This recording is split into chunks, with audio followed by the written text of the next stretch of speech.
Hi കൂട്ടുകാരെ, മിക്ക ആൾക്കാരും അങ്കമാലി മാങ്ങക്കറി വെക്കുന്നത് കണ്ടു. അപ്പം ഞാനും ഓർത്ത് എനിക്കൊന്ന് വെക്കാം എന്ന് അപ്പോൾ ഞാൻ വെച്ചപ്പോഴത്തേക്ക് അതെടുത്ത് നിങ്ങളെയും കൂടെ ഒന്ന് കാണിച്ചേക്കാമെന്ന് ഓർത്തു.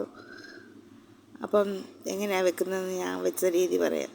ഒരു ചട്ടി എടുത്തു, അതിലോട്ട് 2 സവോള അരിഞ്ഞ്, അതിൽ പച്ചമുളക് 2 പച്ചമുളക് അരിഞ്ഞ്, പിന്നെ ഇഞ്ചി വെളുത്തുള്ളി അരിഞ്ഞത് എല്ലാം കൂടി ഇട്ട് ശേഷം കുറച്ച് വെളിച്ചെണ്ണയും കൂടെ അതിനകത്തോട്ട് ഒഴിച്ചിട്ട് നല്ലതായിട്ട് കൈകൊണ്ട് നല്ലതായിട്ട് ഞെരടി ഇട്ട് അതിനകത്തോട്ട് മുളക് പൊടി, ഒരു ചെറിയ സ്പൂൺ മുളക് പൊടി, മഞ്ഞൾപ്പൊടി, പിന്നെ മല്ലിപ്പൊടി എല്ലാം കൂടി ഇട്ടിട്ട് നല്ലതായിട്ട് വീണ്ടും ഒന്ന് ഞെരടിയ ശേഷം ഞാൻ ഒരു മുറി തേങ്ങയുടെ പാലെടുത്തിട്ടുണ്ടായിരുന്നു. അതിൻ്റെ 2ാം പാലാണ്. 2ാം പാലെടുത്ത് ചേർത്ത് അതിനകത്ത് ഒഴിച്ചിട്ട് അടുപ്പ് വെച്ച്. കരിയാപ്പില കൊണ്ടുവരാൻ താമസിച്ചുകൊണ്ട് അവസാനമാണ് കറിവേപ്പില ഇട്ടത്.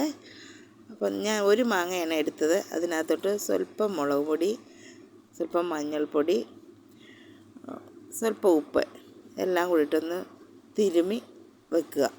അപ്പം ഞാൻ ഈ സവോളയ്ക്ക് ഇച്ചിരി ഈ മാങ്ങ വെടുപ്പം വെന്ത് പോകുമെന്ന് ഒഴിച്ചിട്ട് ഞാൻ എടുത്ത് സവോള ആദ്യമേ എടുത്ത് വെച്ചിരുന്ന ആ സവോള എല്ലാം കൂടെയുള്ള ആ കൂട്ട് ആദ്യമേ ഒന്ന് തിളപ്പിച്ച ശേഷമാണ് ഈ മാങ്ങ ഇതിനകത്തിട്ട് വേവിച്ചത്. വെന്ത് വന്ന് കഴിയുമ്പോഴത്തേക്ക് അധികം വേവുന്നില്ല, മാങ്ങയ്ക്ക് അധികം വേവില്ലല്ലോ. വെന്ത് കഴിഞ്ഞ് ശേഷം 2ാം പാലും കൂടെ ഒഴിച്ച് നമുക്ക് താത്ത് വെക്കാം. എന്നിട്ട് കടുക് വറക്കാം. പയ്യെ ഇളക്കിയിട്ട് പിന്നെ നമുക്ക് കടുക് വറക്കാനായിട്ട് ചീനച്ചട്ടി അടുപ്പ് വെച്ചിട്ട് വെളിച്ചെണ്ണ ഒഴിച്ചു, പിന്നെ കടുകിട്ട്, പിന്നെ വറ്റൽമുളകും കറിവേപ്പിലയും കൂടെ ഇട്ട്, ഉള്ളി ഇട്ട ശേഷം വറ്റൽമുളകും കറിവേപ്പിലയും കൂടെ ഇട്ട് മൂപ്പിച്ചെടുത്ത് അതിനകത്തൊഴിച്ചു.